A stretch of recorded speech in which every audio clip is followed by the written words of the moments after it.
शाम का समय था। गांव की चौपाल पर बहुत से लोग इकट्ठा थे। चौपाल पर सरपंच जी अन्य पंचों के साथ बैठे बंसी काका का इंतजार कर रहे थे। सरपंच हरदयाल ने खेर होकर कहा, क्यों रे हरिया, तूने बताया नहीं था बंसी को पंचायत में आने के लिए? हरिया घबरा गया। मालिक, मैंने तो उसे कल ही बता दिया था और वह कह भी रहा था आने के लिए, लेकिन न जाने अब तक क्यों नहीं आया। सरपंच ने कहा, जा दौड़ के उसके घर और आने में आनाकानी करे तो लट बजा दियो। हरिया जाने के लिए तैयार हो रहा था, तभी दूर से बंसी काका अपने लड़के श्याम के साथ आते दिखाई दिए। आते ही सरपंच ने पूछा, क्यों रे बंसी, कल हरिया ने तुझे बताया न था कि चौपाल पर आना है, फिर क्यों नहीं आया? बंसी काका हाथ जोड़कर खड़े हो गए। सरपंच जी माफ कर दीजिए, सुबह खेत में पानी लगाने गया था, वहां एक बाड़ टूटी हुई थी, उसे सही करने में समय का पता नहीं चला। आगे से ऐसी गलती दोबारा नहीं होगी। ये सुनकर एक पंच ने कहा, चलो सरपंच जी, पंचायत की कार्यवाही आगे बढ़ाते हैं, वैसे भी काफी देर हो चुकी है। बंसी काका सर झुकाए खड़े थे। फिर सरपंच ने आगे कहना शुरू किया, सुन बंसी, तेरे लड़के श्याम ने कल स्कूल में कुंवरपाल के लड़के से लड़ाई की। उसके बाद कुंवरपाल के खेत में इसने अपनी बकरियां छोड़ दी। इसकी सारी फसल खराब हो गई। बंसी काका चुपचाप सर झुकाए खड़े रहे।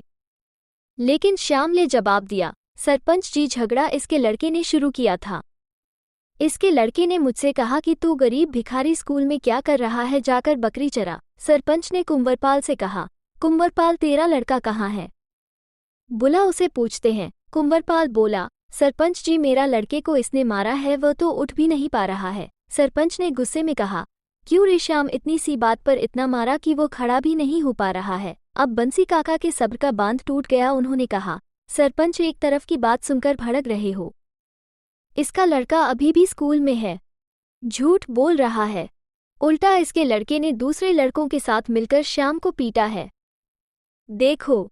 बंसी काका ने श्याम की कमीज उतार कर दिखाया, पीठ पर चोट के निशान थे। ये सुनकर कुंवरपाल के पसीने छूट गए। वो तपक से बोला, ये झूठ बोल रहा है, मेरा लड़का घर पर पड़ा है। इसने शाम को बकरी छोड़ी मेरे खेत में, इसे हर्जाना तो देना ही पड़ेगा। सरपंच बोला, झूठ कौन बोल रहा है, इसके लिए हम बैठे हैं। बुला, अपने लड़के को घर से देखें, किसी ज्यादा चोट हुए। बोला, अब इतनी सी बात के लिए लड़के को बुलाने की क्या जरूरत है, हमें बस फसल का हर्जाना दिलवा दो। सरपंच ने समझते हुए कहा, हाँ तो बंसी, ये बता, चल बच्चों का झगड़ा था, चोटें तेरे बेटे को भी आई, उसके बेटे को भी, लेकिन फसल खराब करने की क्या जरूरत थी? बंसी काका ने कहा, वाह सरपंच जी, अच्छा न्याय है। मेरे बेटे को पीट दिया, अपना बेटा छिपा दिया और अब फसल का झूठा आरोप लगा रहे हो।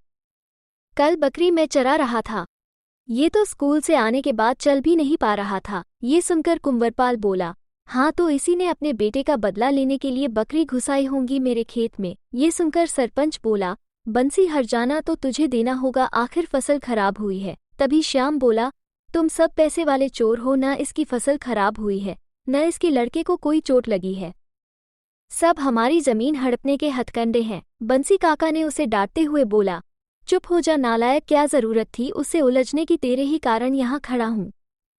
बंसी काका ने सरपंच की ओर देखते हुए बोला, मालिक, लड़के को नहीं बुला सकते पर चलकर खेत तो देख ही सकते हो, वहां जाकर देखो तो इसकी फसल पहले की तरह लहलहा रही है। कुंवरपाल बोला, क्यों झूठ बोल रहा है बंसी, सारी फसल खराब हो गई, मेरे आदमी अब तक तो उसे खेत से हटा भी चुके होंगे। श्याम ने कहा, बापू, इनसे न्याय की उम्मीद करना बेकार है, चलो मेरे साथ, और हाँ सरपंच, जो करना है कर लो, हम एक पैसा नहीं देंगे। श्याम जबरदस्ती बंसी काका को घर ले आता है। श्याम अपनी माँ सुंदरी और पिता बंसी काका के साथ गांव छोड़ देता है। वो उन्हें लेकर शहर आ जाता है। बंसी काका ने कहा, बेटा यहाँ क्या करेंगे, हम तो कुछ जानते नहीं हैं, खेती के अलावा हमें कुछ नहीं आता। ये सुनकर श्याम ने कहा, चिंता मत करो बापू, मैं और तुम मिलकर यहाँ बहुत पैसा कमाएंगे। वे तीनों सड़क के किनारे सो जाते हैं। कुछ दिनों में श्याम को गाड़ी साफ करने का काम मिल जाता है और उसके पिता को मजदूरी करने का काम मिल जाता है। वे एक झोपड़ी का भी इंतजाम कर लेते हैं। एक दिन श्याम गाड़ी साफ करके शाम को घर वापस जा रहा था, तभी उसे एक बुजुर्ग मिले जो सड़क के किनारे बैठे थे।